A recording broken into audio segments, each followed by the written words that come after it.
Bonjour d'abord, et je pense que ça va apparaître tout au long de la matinée, mais l'engagement en faveur des étrangers, des migrants, des exilés, c'est quelque chose qui nous réunit tous ici, qui marque les histoires de nos différents mouvements et associations. Et pour ce qui est du protestantisme, et notamment de l'Église que je représente ici, l'Église protestante unie de France, c'est quelque chose de très ancien. Mais ce qui est nouveau dans cette opération, de notre point de vue à nous, c'est une volonté de visibilité, d'affichage. Les protestants, et notamment les protestants, j'allais dire traditionnels, luthéro-réformés, sont des gens qui s'affichent peu, mais cette fois-ci, le synode national de notre Église a décidé d'appeler à une protestation visible, qui s'affiche, qui soit de l'ordre du symbolique au sens fort de ce terme. Pourquoi ? Parce que ce qui est en jeu aussi autour de la situation des exilés aujourd'hui, c'est un combat d'opinion. C'est un combat d'opinion. Les 2/3 des Français sont favorables à un accueil plus généreux, nettement plus généreux des exilés dans notre pays. Et face à cette opinion majoritaire mais qui ne se dit pas, ce qu'on entend dans le discours public, médiatique et surtout politique, c'est un discours de peur, c'est un discours a priori de restriction, c'est un discours de repli parce que la plupart des responsables politiques de notre pays et de beaucoup d'autres sont paralysés par les populismes qui jouent sur les peurs et qui jouent sur le fait de désigner les étrangers, les exilés, comme une menace sociale, une menace économique, une menace terroriste même, quelquefois. Donc c'est aussi à cause de cette volonté de s'adresser à l'opinion et pas seulement aux responsables politiques que notre synode, qui a été tout à fait bouleversé par des témoignages qu'il a reçus de gens de notre Église qui agissent, par exemple à Calais, etc., mais aussi d'une représentante de notre Église sœur d'Italie qui nous a offert officiellement cette exposition et qui nous a parlé de ce que fait l'Église vaudoise d'Italie, notamment à Lampedusa. Le synode a été tout à fait touché profondément et a décidé de s'engager dans cette voie-là.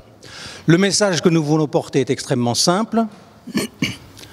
Pour accueillir les exilés, la France doit faire plus et doit faire mieux.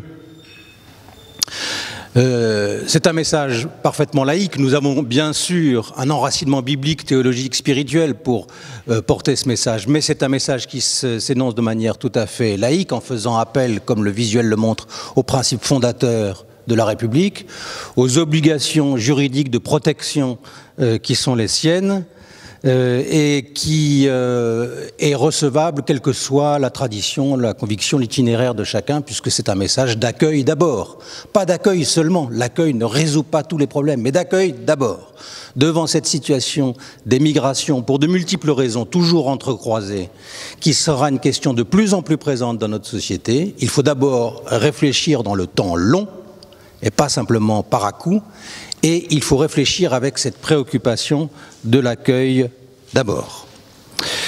C'est une protestation qui s'appuie sur un réseau de partenaires, je n'en dis pas plus, plusieurs sont ici et prendront la parole, et qui s'appuie aussi sur des engagements concrets, et la FEP, la Fédération protestante, vont en parler.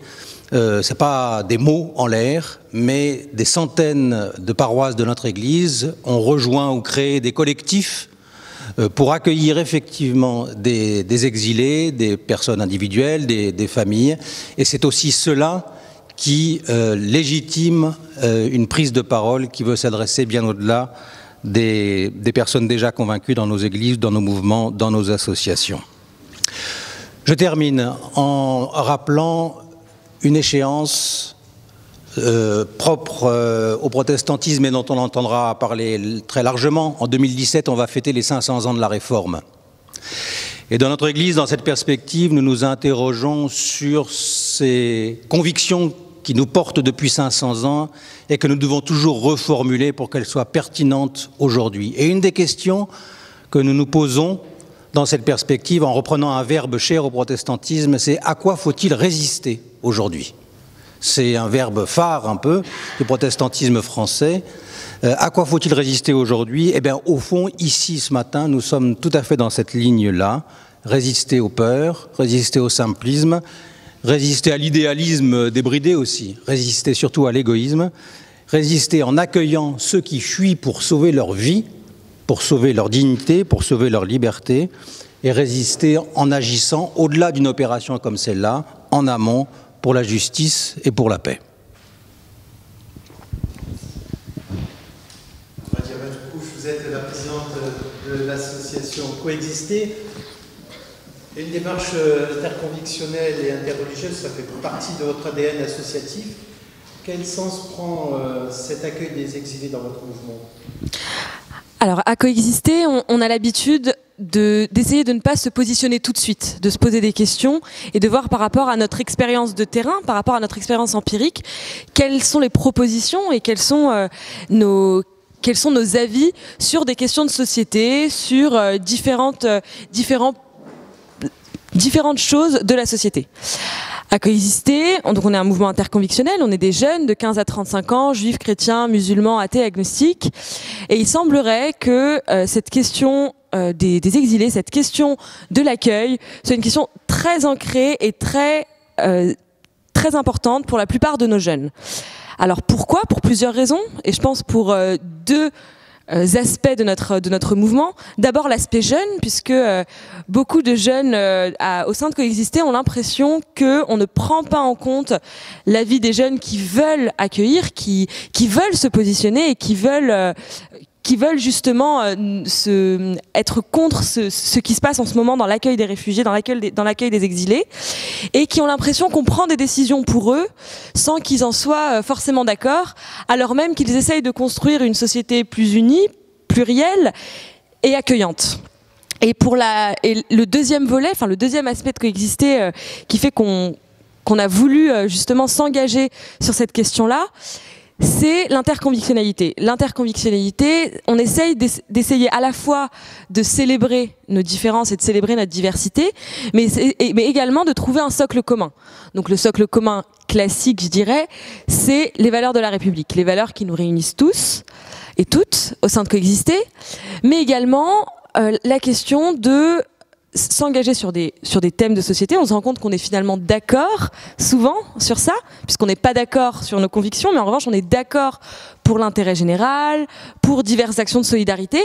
Et puis cette question des exilés a beaucoup marqué l'association cette année, et c'est ainsi qu'on a organisé une semaine à Grande-Sainte avec 20 jeunes de Coexister, et c'est une action qui a pour but aussi de se répéter, puisque il ne suffit pas d'aller une seule fois aider, voir et s'imprégner et revenir changer.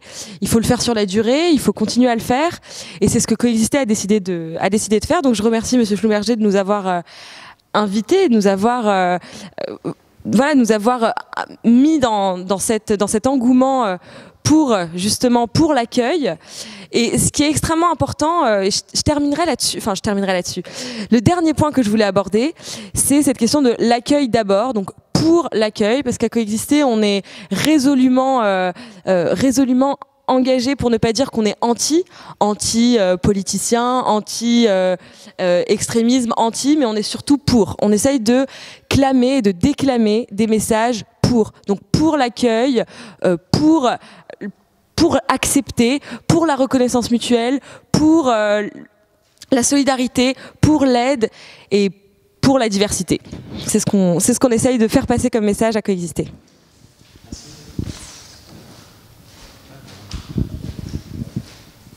Geneviève Jacques, vous êtes la présidente de la CIMAD qui, elle s'inscrit dans l'histoire, plus de 66 ans d'engagement auprès des réfugiés. Comment la France peut et doit faire mieux, selon vous? En effet, la CIMAD a même 76 ans d'engagement au service de ceux qui, au départ, on appelait les indésirables étrangers. Vous vous souvenez? C'était des exilés en provenance de l'Allemagne nazie, et puis les Juifs pendant la guerre. Et puis ensuite, c'est toutes celles et ceux que les mouvements de l'histoire ont amenés dans notre pays. Je voudrais dire à quel point le thème de cette campagne Exilés, l'accueil d'abord, et porte un message fort et à contre-courant actuellement. D'abord le choix du terme exilé que nous saluons beaucoup à la CIMAD, parce que il justement refuse de tomber dans la catégorisation, voire la division que les médias et les politiques voudraient faire entre des bons réfugiés et tous les autres qui seraient considérés comme des mauvais migrants. Je veux juste rappeler, pour dire à quel point c'est important, l'utilisation de ce terme pour nommer des hommes et des femmes qui ont entrepris des parcours d'exil très dangereux et avec un courage énorme. C'est que dans les circonstances présentes, depuis la fermeture de la route des Balkans, après l'accord honteux de notre point de vue entre l'Union européenne et la Turquie, la route des Balkans est est devenue de plus en plus difficile et probablement il y a d'autres routes qui sont en train de se construire. Mais on voit apparaître une nouvelle route qui n'est pas pour les mêmes personnes en provenance de Libye. Près de 3000 personnes sont mortes en Méditerranée cette année. 10 000 depuis le début 2014. On est devant une hécatombe qui est liée à la politique.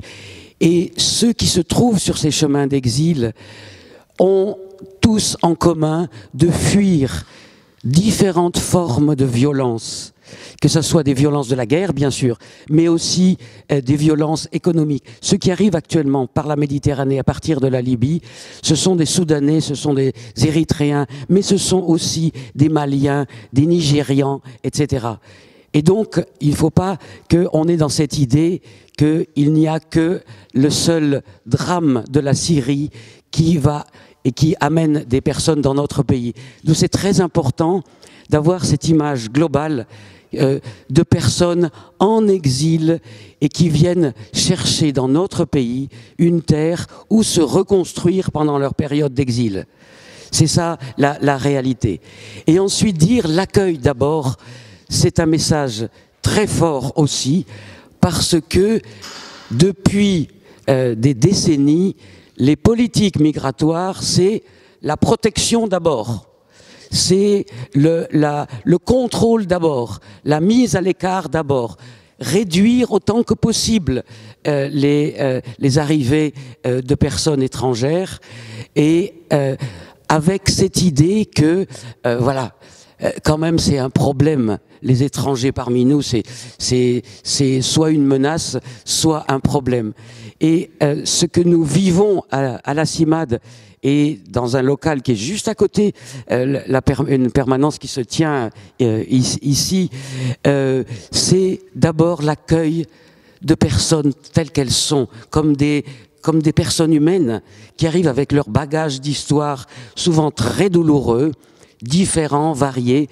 Et accueil d'abord, c'est de dire, pour nous, le type d'accompagnement qui est fait à la CIMAD, c'est d'essayer de leur permettre d'accéder au premier des droits de l'accueil, qui est le droit d'être ici. Et le droit d'être ici, ça suppose d'avoir des papiers en règle, d'avoir un droit au séjour, et c'est le travail de des 2300 bénévoles à travers toute la France dans nos permanences. Mais nous ne limitons pas non plus à ces permanences d'accueil des personnes. Nous allons aussi sur le terrain. Une équipe commence à Grande-Synthe depuis le 1er juillet pour justement pouvoir écouter et accompagner les personnes qui se trouvent coincées à cette frontière entre l'Angleterre, enfin, vous le savez, la frontière britannique a été ramenée sur le territoire français, c'est une autre histoire, et essayer de les écouter et d'accompagner ceux qui le souhaitent à un processus de demande d'asile dans notre pays, s'ils le souhaitent. Et pour cela, il faut déconstruire beaucoup d'idées fausses et permettre ce type d'accompagnement. Et aussi, et je terminerai sur ça, Laurent Schlumberger vient de le dire, une autre priorité pour la CIMAD, et c'est là où on s'inscrit vraiment dans la campagne, c'est non seulement de faire pression sur les pouvoirs publics, Bien sûr, notre pays, notre gouvernement doit faire plus. La France, notre pays, où il y a des problèmes, mais quand même, et il y a d'énormes possibilités, doit accueillir plus et doit accueillir mieux. Et le rôle de l'État, c'est de donner les moyens et de mettre en place des dispositifs pour cet accueil. Mais ça suffit pas.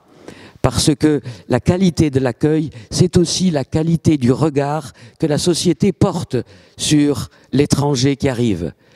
Et ça, c'est pas l'État qui le fait.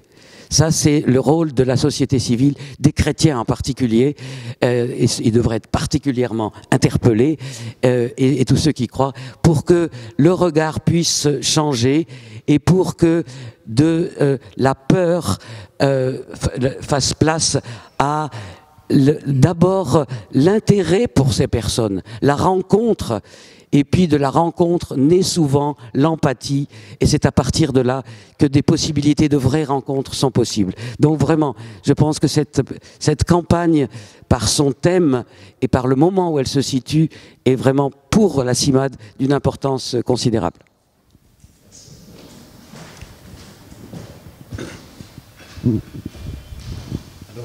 Jean Fontanier, vous êtes secrétaire général de la Fédération de l'Enfance protestante qui rassemble plusieurs centaines d'associations diaconales et sociales. Quel est votre engagement concret depuis plusieurs années dans cette orientation ? Oui, effectivement, nous sommes en quelque sorte un peu les opérateurs, la mise en œuvre opérationnelle de cet accueil, enfin entre autres, hein, mais à l'origine, il s'agit d'une invitation lancée par la Fédération protestante de France sur la fraternité et sur l'accueil des réfugiés. Nous sommes en septembre 2014.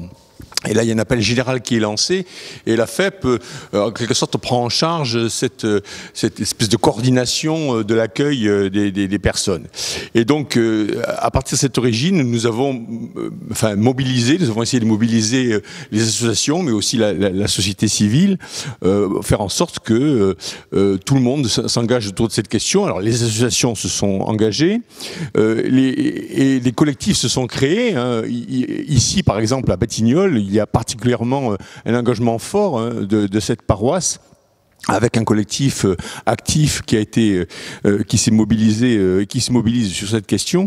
Et donc voilà, ce travail a abouti en 2 ans aujourd'hui à environ 670 offres d'hébergement qui ont été proposées de façon, j'allais dire, bénévole et citoyenne autour de cette question, et 235 personnes à ce jour accueillis. Alors c'est une goutte d'eau évidemment dans cet océan de drames et de difficultés, mais c'est une petite participation, En tout cas, un résultat qui est, à notre sens, un résultat majeur, qui est celui de la mise en œuvre de la fraternité, et qui aboutit localement chez les personnes qui ont accueilli des familles, des réfugiés, à une découverte, à ce que disait Geneviève, une perte de la peur, une descente de la peur vers une découverte de ce que c'est en fait que notre semblable, et qu'ils proviennent de Syrie ou d'ailleurs.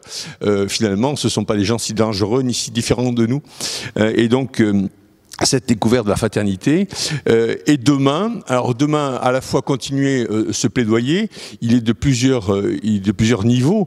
D'une part, par exemple, nous nous engageons au niveau européen pour dire qu'il faudrait que l'Europe accueille 1% de sa population. Ça veut dire, sur 500 millions d'Européens, ça veut dire 5 millions de personnes accueillies. C'est possible. Hein. Il y a, en 1970, la France a accueilli 170 000 boat people sans aucun problème. En 6 mois, la France a accueilli et intégré 170 000 personnes sans aucune difficulté. Donc nous pouvons faire beaucoup plus, évidemment. Nous proposons, déjà, qu'on ajoute un 0 aux 30 000 qui ont été proposés par le président Hollande il y a quelques mois, donc de passer à 300 000. Si on compare d'ailleurs ces chiffres à ceux de l'Allemagne, on voit bien qu'on est encore quand même en dessous d'un étiage tout à fait conséquent. Donc à la fois cette question de mobilisation pour la France et dimension européenne. Le deuxième élément, c'est que nous proposons actuellement au pouvoir public de 2400 places. Donc on est passé à une étape au-dessus, 2400 places d'hébergement, de logement et d'hébergement, sur lequel les pouvoirs publics vont essayer de répondre, enfin prochainement. Nous demandons qu'il y ait plus de places et plus de visas. Là, on est dans l'opérationnalité de l'accueil.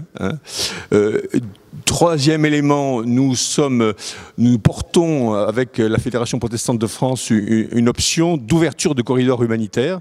Là, nous sommes dans une autre dimension qui est pour sécuriser les trajets des personnes. Tout le monde sait effectivement le problème des morts en Méditerranée, qui était un scandale absolu autour de cette question. Et donc, ce que l'Italie a réussi à faire avec les églises italiennes, nous allons essayer de le porter en France auprès du pouvoir public. Nous les rencontrons prochainement. Voilà. Et donc, pour terminer, je voudrais dire que nous essayons aussi, à travers l'opérationnalité de notre travail, de témoigner, comme disait Geneviève Jacques et les précédents interlocuteurs, que l'accueil, ça fonctionne, c'est-à-dire que ça produit du bénéfice pour la société, ça produit du bénéfice pour les familles, ça produit évidemment du bénéfice pour les personnes qui sont accueillies, parce que quand on voit comment elles peuvent renaître, c'est-à-dire qu'elles comprennent et elles accèdent à un possible devenir, c'est-à-dire que leurs familles, leurs enfants peuvent espérer quelque chose de demain, de positif. Et donc, nous essayons à la fois de témoigner de la qualité de cet accueil, de son efficience, de façon à peut-être abaisser ses peurs. Si les pouvoirs publics et si les citoyens voient que ça marche, que ça fonctionne, que les gens ont une envie formidable de s'intégrer et de ne pas être des vecteurs de peur, mais au contraire des vecteurs de diversité et d'enrichissement, à ce moment-là, nous espérons, enfin nous essayons de le faire, en tout cas que les frontières, les visas, les places s'ouvrent et qu'on prenne notre place, notre juste place, comme disait Michel Rocard il y a quelques années, notre juste place pour essayer de contribuer au malheur du monde. Merci. Dans le dossier de presse, vous retrouverez la liste des 14 partenaires qui sont inscrits à ce jour. Et l'Union bouddhiste a réagi très rapidement et favorablement. Et donc, Madame Mitrivo, vous êtes la vice-présidente de cette Union bouddhiste en France. Quelle est la perception bouddhiste de l'accueil des exilés? Alors, tout d'abord, je suis heureuse d'être parmi vous aujourd'hui. Tout de suite, le 31 mai ou le 30 mai, quand M. Schlumberger a parlé de ce collectif, nous avons fait connaître au bureau, au conseil d'administration de notre fédération, et nous avons reçu l'unanimité de soutien. Certes, vous savez, la communauté bouddhiste en France est encore très jeune et loin d'être aussi structurée comme la vôtre. Mais la tradition bouddhiste est une ancienne tradition. Et moi-même, tout à l'heure, c'est Monsieur Fontagneux, je crois, vous avez parlé donc des exilés des années 70. Je suis le fruit. Donc, énormément de gratitude vis-à-vis de cet élan. Et cet élan, aujourd'hui, si elle existe, parce que c'est quelque chose qui a été nourri. Ça ne peut pas être aujourd'hui créé. Donc, d'où votre parcours. Et donc moi-même, étant... en fait, moi-même, je suis partie du Vietnam dans les années 70 pour faire mes études en Europe. Et puis arrive 75, qui est soit la libération du Vietnam, soit la chute du Vietnam selon certaines personnes. Et puis, d'autres personnes ont une perception des choses très différentes. Donc, en 75, l'exode commence avec les boat people. Et il n'y a pas que les Vietnamiens, il y a aussi les Cambodgiens avec le régime Pol Pot. Enfin, donc, tout ce parcours-là, vous avez, sur peut-être moins les jeunes, mais la France a été très accueillante. Et donc, toute ma famille, donc moi, je suis partie plus tôt avec une sœur, mais le reste, mes parents et mes 3 frères et 3 sœurs, sont accueillis dans différents pays, ce que vous avez appelé la catégorisation. Alors particulièrement, le Canada a aussi une politique des bons, et donc mon frère Boat People, jeune, possibilité, a été accueilli au Canada. Une autre sœur, Boat People, reçue dans un autre pays, je ne me rappelle plus, je crois que les États-Unis. Et puis particulièrement la Suède, qui a une politique plus globale, accepter toute la famille. Donc mes parents, mon père, ma mère, une sœur et 2 frères. Donc ils ont accepté la famille globale. Donc ça fait que maintenant j'ai des parents de nationalité suédoise. Donc tout ça c'est pour vous dire que c'est une réalité. Et cette réalité va continuer. Parce que dans le bouddhisme, vous savez, nous avons appris, nous sommes, les pratiquants bouddhistes, leur tâche, c'est de pouvoir voir dans la réalité, et non pas simplement étudier, l'interdépendance des choses et des phénomènes. Parce que il n'y a aucun phénomène, aucune chose dans ce monde qui peut exister sans le concours d'autres phénomènes et d'autres choses. Moi, aujourd'hui, je ne suis pas faite simplement du Vietnam, de mes parents, de l'histoire du Vietnam, je suis faite aussi de la France. Je suis faite de mes 40 ans, plus 45 ans passés ici. Donc ça fait partie de moi-même. Donc cette réalité de l'interdépendance, elle est très importante. C'est un sutra où vous pouvez retrouver dans toutes les écoles de toutes branches bouddhistes. Ceci étant, cela est. Donc si la politique de la France est un peu peureuse, ça ne fait que arroser des bonnes graines chez certains. Ça arrose aussi les mauvaises graines chez d'autres parce qu'il y a la peur, mais c'est une question d'équilibre. Donc s'il n'y a pas cet élan, on ne peut pas faire taire les peurs. D'où notre engagement auprès de vous. Et moi-même, je suis dans la fédération depuis 15 ans. Donc, ce qui veut dire que moi-même, à travers mon histoire, j'ai compris le rôle fédérateur. J'ai tout de suite senti que, puisque ma famille est éparpillée dans différents pays, donc c'est comme ça, mais la vie est comme ça, c'est ainsi. Alors, il y a une autre chose qui fait que notre engagement est assez spontané et direct, c'est que dans les préceptes bouddhistes, le précepte numéro 1, c'est la protection de la vie. Or, quand vous respirez, quand vous inspirez, quand vous expirez, quand vous mangez, quand vous avez tout ce qui est autour de vous, si vous arrivez à toucher ce miracle, vous ne pouvez pas rester indifférent devant des personnes dont on est en train d'ôter la vie. Donc, premier précepte. Le deuxième précepte, c'est l'injustice sociale. Leurs blessures ne sont pas encore, ils gardent encore des traumatismes.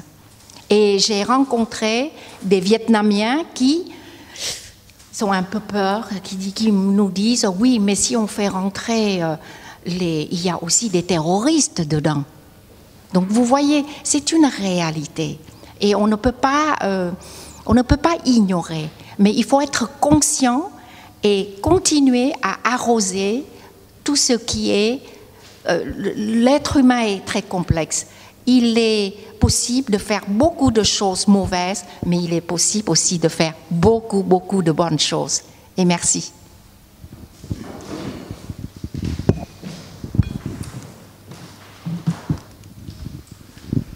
François Claver-Audy, vous êtes le président de la Fédération protestante.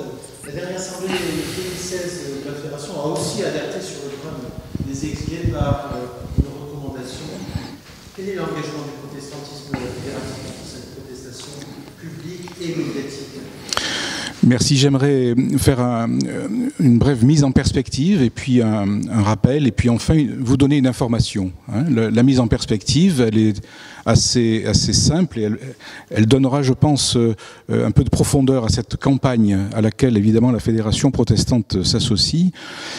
C'est qu'en septembre 2014, à l'occasion d'une rencontre avec le Premier ministre Manuel Valls, il m'a été dit la France accueillera 450 réfugiés syriens, et pas plus. Et lors de cette conversation, j'ai réagi en indiquant que la Fédération protestante de France ne pouvait pas se satisfaire de ce genre de réponse et qu'elle mettrait d'ores et déjà tous ses services, toutes ses énergies au bénéfice d'un accueil bien plus généreux.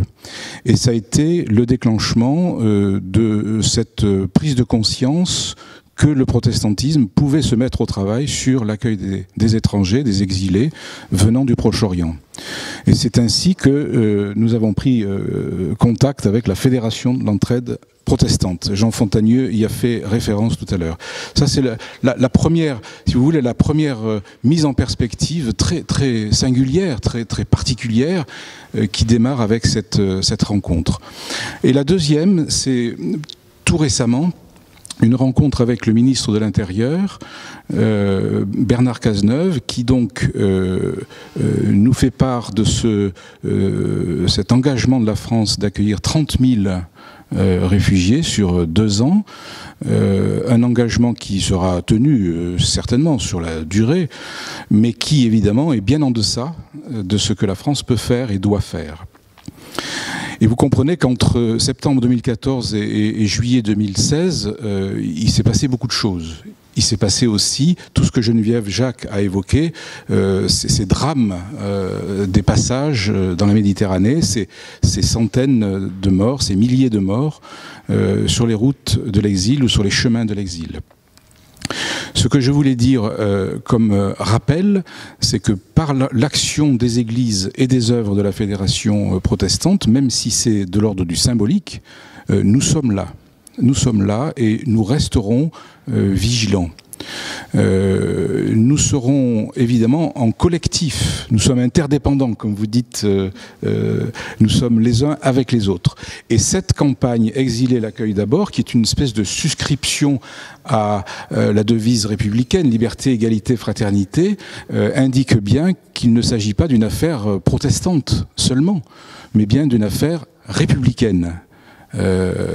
Une affaire citoyenne. Et j'y insiste parce que c'est le sens de la présence aussi de Coexister parmi nous, c'est le sens de la présence de l'Union bouddhiste et d'autres qui sont parmi les signataires. C'est donc une affaire qui concerne tous les citoyens. Et puis, l'information que je voulais vous donner, c'est que nous sommes au travail ici et là-bas, c'est-à-dire que nous avons des partenaires, notamment au Liban et en Syrie, à travers l'association MEDER, l'ONG MEDER, et l'association Action Chrétienne en Orient. J'ai eu l'occasion, au mois d'avril, de visiter un camp de réfugiés au Liban. J'ai eu l'occasion de voir le travail qui est fait sur place. Grâce à la plateforme Solidarité Protestante, j'ai pu voir ce qui se faisait concrètement sur le terrain. L'autre information plus récente, et Jean Fontagneux y a fait référence, c'est une interpellation alors plus forte encore que nous faisons au pouvoir public et qui a eu lieu pas plus tard que cette semaine. J'ai rencontré donc le ministre de l'Intérieur Bernard Cazeneuve avec la communauté Sant'Egidio et nous avons une réunion de travail prévue le 21 juillet avec donc la Fédération protestante, Sant'Egidio, la Fédération de l'entraide protestante et puis l'Observatoire Pharos.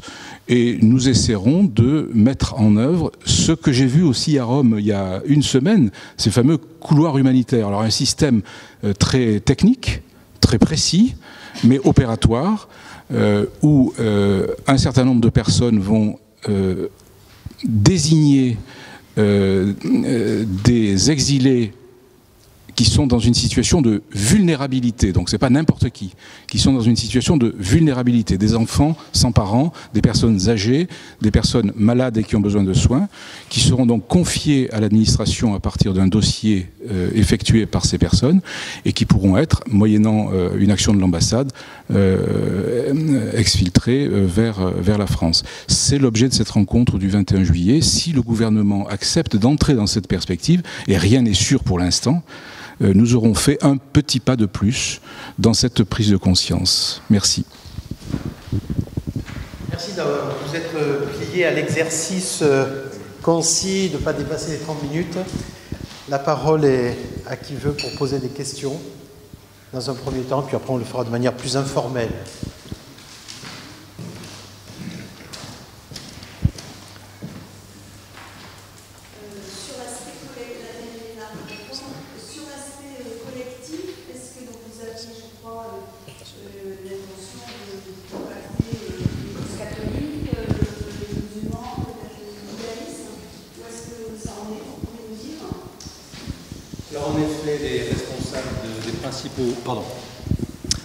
En effet, les responsables des principaux cultes en France ont été sollicités.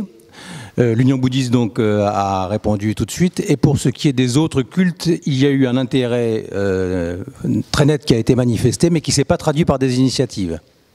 Alors il faudrait demander à ces responsables de culte pourquoi. Je ne répondrai pas à leur place. Je pense qu'il y a des considérations intérieures qui ont pu jouer. Et puis aussi, le moment dans l'année, nous avons fait le choix de ne pas attendre et de nous appuyer sur la perspective du 14 juillet pour agir. Peut-être que pour d'autres, ça ne correspondait pas à un agenda ou à un délai suffisant pour pouvoir mettre en œuvre une action commune au sein de ce collectif. Et ça veut dire que si ça démarre là, parce qu'il y a la date symbolique du 14 juillet, c'est quelque chose qui tardait à durer et à... Oui, c'était juste le point de plus que j'aimerais ajouter ici, c'est que effectivement, pour l'instant, les partenaires des autres confessions n'ont pas répondu positivement, mais n'injurions pas l'avenir, hein, ne fatiguons pas l'avenir non plus. Il est possible que cette réflexion produise des fruits, hein, que la bonne graine soit arrosée et qu'un jour les uns et les autres nous rejoignent. Mais il faut savoir aussi que dans le christianisme, dans l'Église catholique, l'accueil est déjà une réalité, et dans le judaïsme, dans l'islam, etc. Donc il faut, voilà, c'est un peu différent de dire que les responsables religieux n'ont pas répondu tout de suite. C'en est une autre de dire que ces églises ou ces religions ne font rien.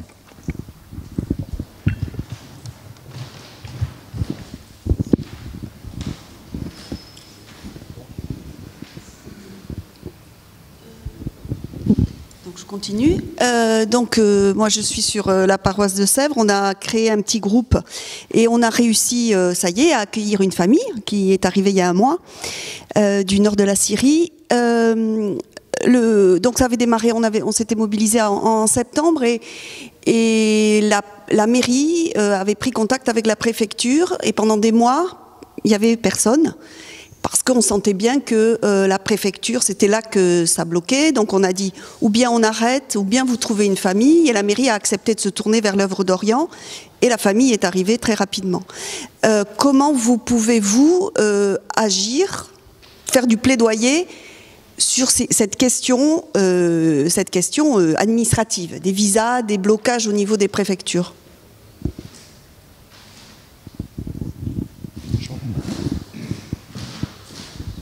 C'est un problème central, cette question, parce que il y a à la fois des règles administratives, donc la machine administrative française a toujours du mal à se lancer, surtout sur des opérations originales, hein, c'est-à-dire que accueillir 30 000 personnes d'un coup, en plus, pour l'administration française, c'est une décision politique, mais derrière, la mise en œuvre, c'est lent. On s'est aperçu qu'il fallait 1 an et demi pour avoir un demi-salarié de plus à l'ambassade de Beyrouth pour pouvoir avoir un fonctionnaire qui traite quelques dossiers de plus. Donc, cette mise en œuvre des pouvoirs publics est compliquée et à la fois, on l'a entendu partout, il y a des peurs, c'est-à-dire qu'il y a aussi des non, on va dire comme ça, des non-volontés politiques autour de cette question. Et donc, voilà, cette mise en œuvre de l'accueil effectif de ces 30 000 personnes promises, si je peux dire, a été longue, elle est en train de s'accélérer aujourd'hui. On sent qu'il y a eu une prise de conscience importante. Nous avions pu témoigner de cette urgence auprès du président de la République, hein, le 13 avril, quand il a reçu les associations protestantes qui leur ont fait part de cette urgence. Hein. Donc il y a une mise en œuvre là, et on s'aperçoit que et nous allons rentrer dans ce mouvement en proposant les 2400 places de plus. On sent qu'il y a une montée en puissance de la prise de conscience des pouvoirs publics en termes de visa, en termes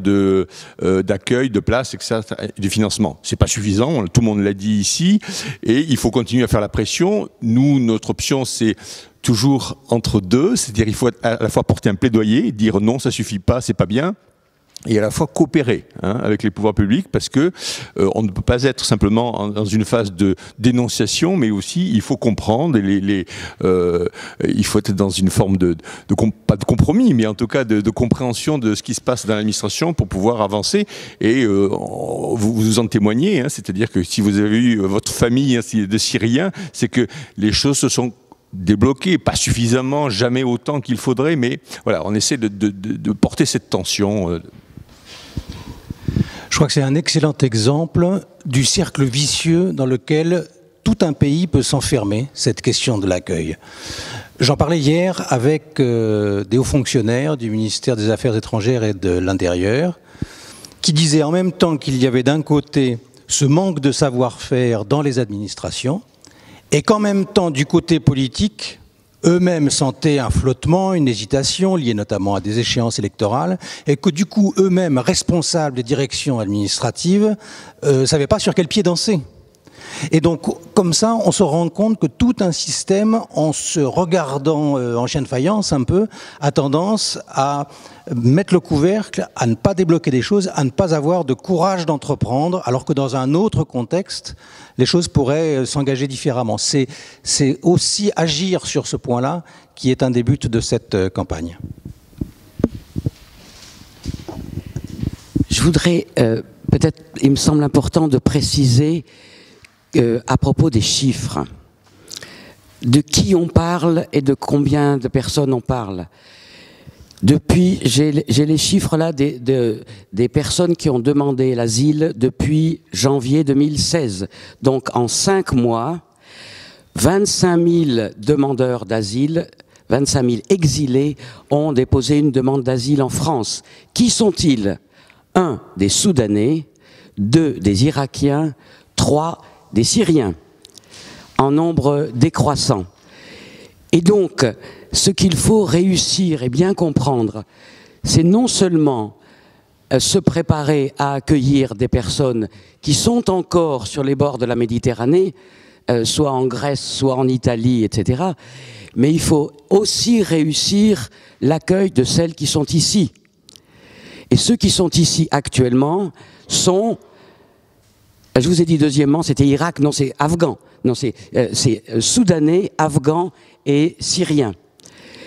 Et ce qu'il faut réussir, c'est l'accueil de ceux qui sont arrivés par des moyens divers ou variés, et en particulier que l'on retrouve à Calais. Il faut faire la preuve, et c'est là où c'est un vrai défi, que notre pays est capable d'accueillir bien les gens qui sont déjà là pour dire, voyez, on est capable aussi d'en accueillir plus. Parce que si ça marche pas bien avec ceux qui sont ici, on va dire, voyez, la société est pas prête, etc. C'est ce que nous disent les politiques. À nous, on voudrait peut-être bien, mais la société est pas prête. Et ça, c'est un processus qui doit commencer, pas simplement en attendant ceux qui sont pas encore arrivés, mais en commençant aussi par ceux qui sont là. Il nous a été rapporté dans toutes nos permanences à travers la France, et la FEP le sait bien, c'est que quand il y a eu toute cette émotion après les naufrages du petit Elan, etc., il y a eu une grande émotion, et parce qu'on parle beaucoup de la Syrie, on a raison. Il se passe le drame, un des drames les plus importants aux portes de l'Europe depuis la Deuxième Guerre mondiale. Tout le monde était prêt à accueillir une famille syrienne. Or, ceux qui arrivent en France actuellement, ce sont en majorité des hommes seuls en provenance d'Afrique ou d'Afghanistan. Et là, il faut ouvrir les œillères. Il ne faut pas se dire « Ah non, mais ce n'est pas ceux qu'on attendait, ceux-là, ce n'est pas les bons ». Parce que si on se ferme sur ceux qui sont vraiment là, on n'est pas prêt à accueillir ceux qui pourront venir aussi.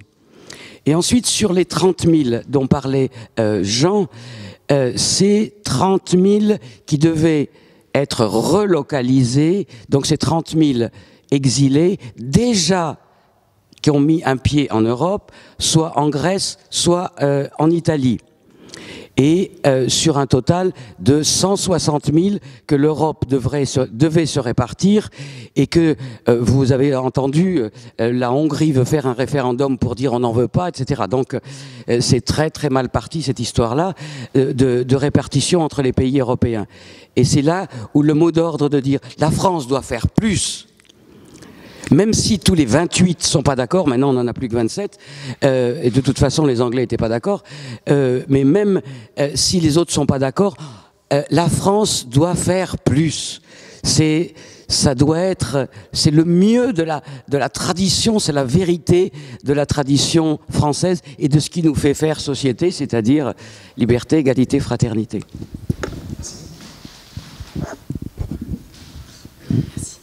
Je voulais juste rajouter quelque chose. J'espère réellement qu'une voix commune pourra aider et sensibiliser pour que justement tous ces soucis administratifs puissent être mis de côté. Et en dehors de ça, chacun et chacune de nos organisations, on va essayer à notre manière aussi de pousser à ce que ce soit fait. Par exemple, je pense que Coexister, on va continuer et on va essayer de renforcer la déconstruction de préjugés, la déconstruction des idées reçues avec notre diversité, avec notre voix, aussi humble soit-elle, enfin de jeunes un peu partout en France, et ça participera. Je pense que si on déconstruit les préjugés, peut-être que dans un an, il y aura de plus en plus de personnes qui sauront justement que ce n'est pas juste des gentilles familles syriennes avec un enfant surdoué qui vont venir en France, mais c'est beaucoup d'autres choses. C'est des personnes qui peuvent être détruites, des personnes qui ont vécu des choses extrêmement importantes. C'est pas seulement ce qu'on a envie de voir. Et si dans un an il y a une société qui est plus sensibilisée, alors il y a des démarches administratives qui pourront être débloquées, je pense. J'aimerais là aussi mettre en perspective vers 2017. 2017, ce sera l'année de la réforme pour ce qui concerne les protestants en tout cas, mais au-delà. Le thème que nous avons retenu, c'est celui de la fraternité. Vivre la fraternité.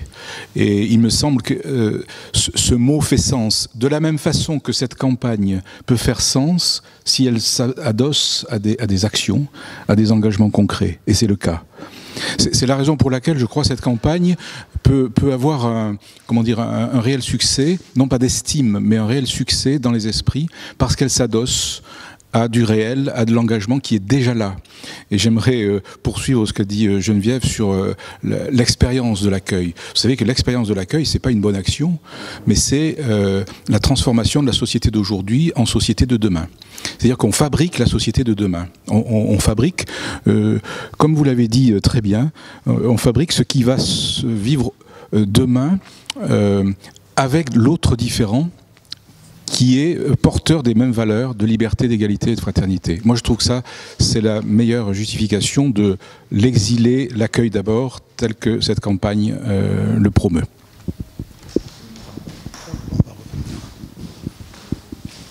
Et une autre dernière question. Mais donc mardi, donc à Réforme, on faisait la une et on faisait donc la une sur le slogan. Et il y a quelqu'un qui était là et qui dit ah, moi je suis protestant, mais Réforme, c'est quoi ce journal? Est-ce que vous êtes de gauche? Parce que pourquoi vous faites ça sur les exilés? Et j'ai dit bon, et j'explique ce que vous venez d'expliquer. Et il me dit oui, mais il y a déjà tellement de gens ici, des SDF, des gens dont il faut s'occuper. Et je crois que c'est ce que vous avez expliqué tout le temps, c'est que c'est une vision vraiment de la société dans laquelle on veut vivre, et celle que vous proposez. Comment et qu'est-ce que vous dites à tous ces gens qui disent, comme ce type qui me dit, mais il y a d'autres priorités, pourquoi on ne s'occupe pas déjà?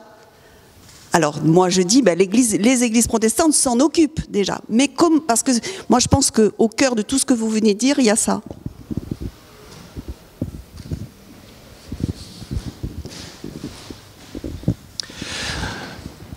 Face à des réflexions comme celle-là qu'il faut entendre et que nous nous faisons nous-mêmes aussi. Il n'y a pas d'un côté les méchants, peureux, repliés, et puis de l'autre côté les généreux, surplombants. Face à ce genre de réflexion que nous entendons et que nous formulons parfois nous-mêmes, je rappelle pour moi-même et autour de moi un fait qui est aussi une conviction. Ce fait qui est une conviction, c'est que nous sommes, chacun d'entre nous, des accueillis.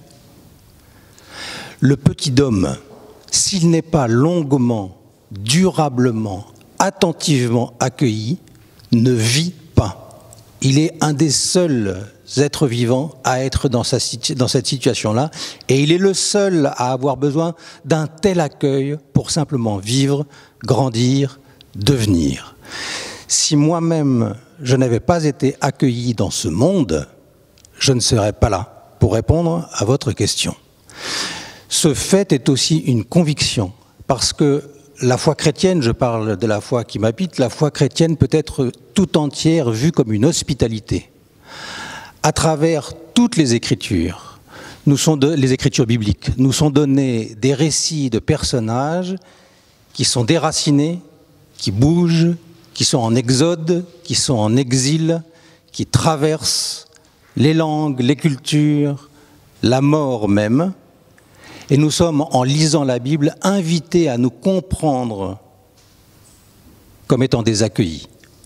L'accueil n'est pas un devoir moral, c'est une réalité anthropologique et pour moi une réalité théologique fondamentale. Il n'y a donc pas de différence entre accueillir son enfant, accueillir son voisin, s'accepter comme étant accueilli par les autres, accueillir un SDF, accueillir un exilé.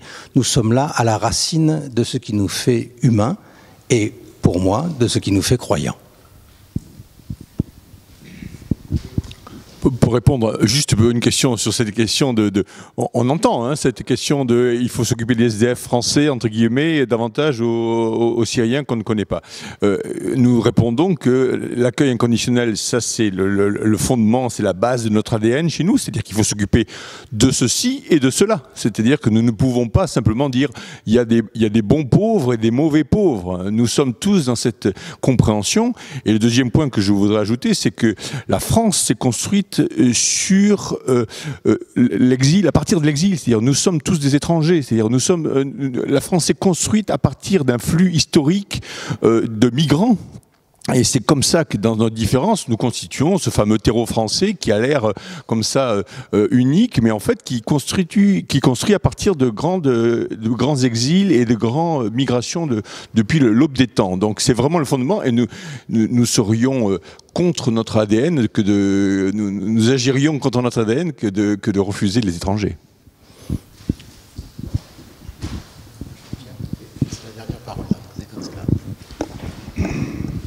Et juste pour compléter ce qui a été dit sur ces questions que nous nous posons, hein, bien sûr, et qu'on nous pose beaucoup, une réflexion qu'on partage souvent en disant il ne faut pas concevoir les moyens mis à disposition et les capacités comme un espèce de gâteau qui soit limité.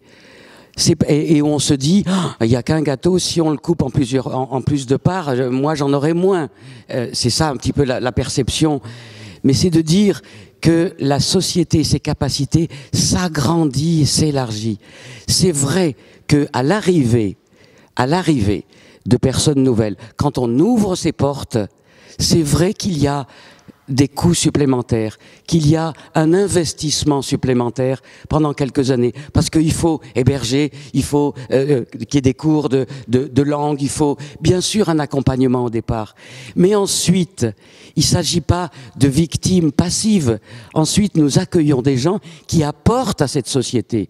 Et les économistes sont les premiers à reconnaître, et Dieu sait que je ne me réfère pas à ces critères économiques pour justifier l'accueil, mais c'est que l'apport en compétences humaines, sans parler de la force de vie qu'il représente, enrichit la société tout entière.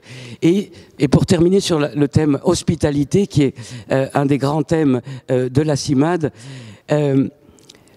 si l'hospitalité, c'était ce mouvement qui, non seulement consiste à dire j'ouvre ma porte, j'ouvre mon chez-moi pour vous accueillir chez moi, mais je fais en sorte que ce chez-moi devienne un chez-nous. Et vous êtes un exemple d'enrichissement avec votre histoire. D'abord, vous êtes entré chez moi, et maintenant, vous faites partie du chez-nous, qui est donc prête, pourquoi pas, à accueillir d'autres, et c'est toute l'histoire de notre pays en plus. Un Français sur 4 a au moins un grand-parent venu d'ailleurs. On va pas l'arrêter maintenant. On va pas se dire, à partir d'aujourd'hui, les frontières sont fermées et tous ceux qui viennent d'ailleurs sont les malvenus. On tue quelque chose y compris de la fameuse identité française, si on fait ça.